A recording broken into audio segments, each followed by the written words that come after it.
In an earlier episode, we showed you how to make a small standing crust that can be used for individual meat pies. In this episode, we're going to be making a larger standing crust, sometimes called a coffin, to be used for meats, vegetables, or sweet pies. We've tried several different recipes for standing crusts. Today, we've settled on Mrs. Fraser's recipe from her 1791 cookbook, A Practice of Cookery. Most of the period recipes make several pie crusts. We've cut back the portions on today's recipe to make a single 8 or 9 inch pie crust.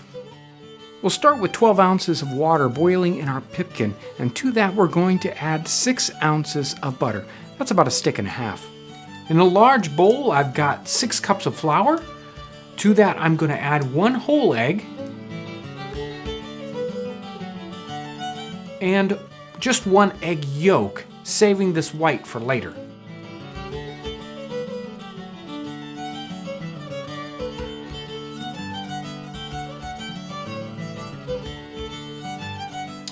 Once your butter and your water are boiling, then you can add the entire amount to your flour.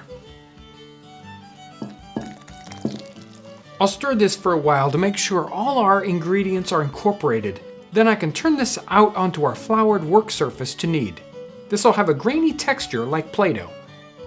After kneading this for a while, you can let it set for 5 minutes. That'll help it relax and smooth out. I'll cut our piece of dough into thirds, and then I'm going to roll out one piece about 3/8 inch thick. I want to work this while it's still warm. It's much easier to work in this state.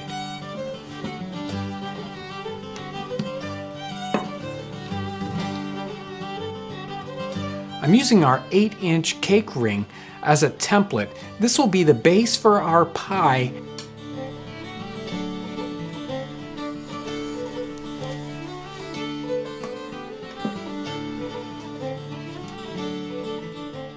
I'll repeat this for the top.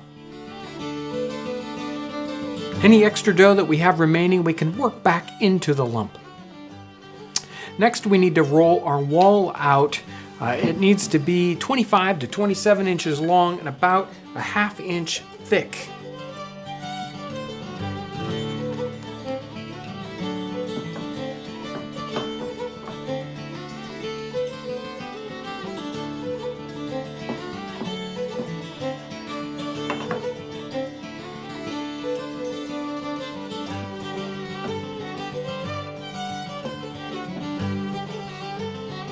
We're going to use our peel handle as our straight edge. I want to cut this about 2.5 inches wide.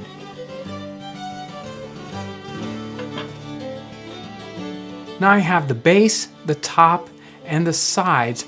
I'm going to set these aside so that they can cool completely. The dough we have left over here, we're going to roll out to about 1/8 of an inch thick, and then we can cut out our leaf decorations.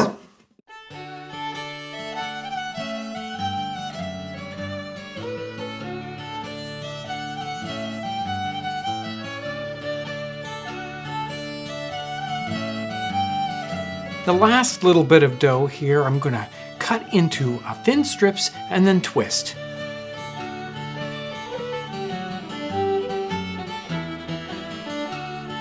As this dough cools, it will stiffen up, and you'll appreciate this. Trying to build a coffin out of warm dough is very difficult, so I suggest making your parts 3 to 4 hours in advance, even better overnight.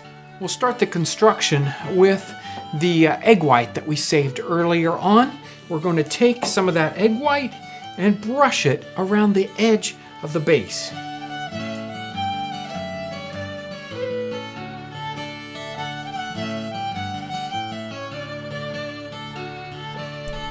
Now it's time to add our wall. It needs to rest on top of the base, flush with its outer edge. If the wall overlaps at its ends, trim it down so the ends meet neatly together. Be sure to brush one of the ends with the egg white as well.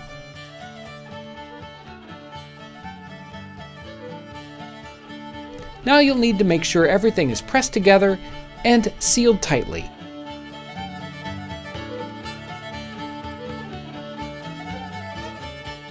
I will also brush the egg white on the back of our decorations and press them onto our coffin.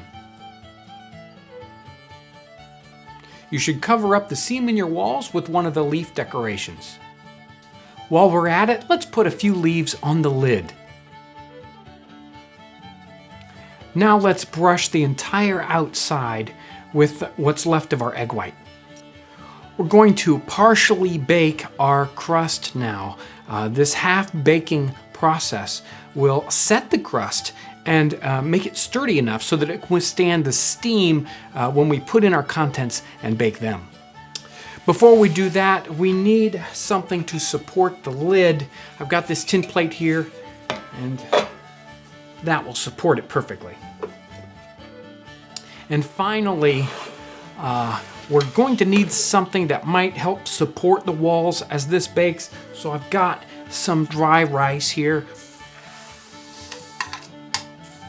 If you're baking this in a home oven, you need to set it for about 450 degrees. You want to bake it for about 15 minutes until it gets just some light brown edges.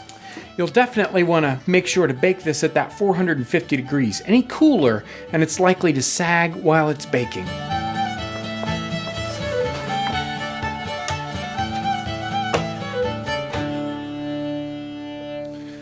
There is our half-baked and ready to be filled standing crust. We've already removed the rice filling. We've baked it just long enough for the very edges to brown up, so it's sturdy enough to move. You may have found that the bottom here has puffed up a little bit. If you need to, it's still rather flexible, especially while it's warm, that you can press that back down into shape.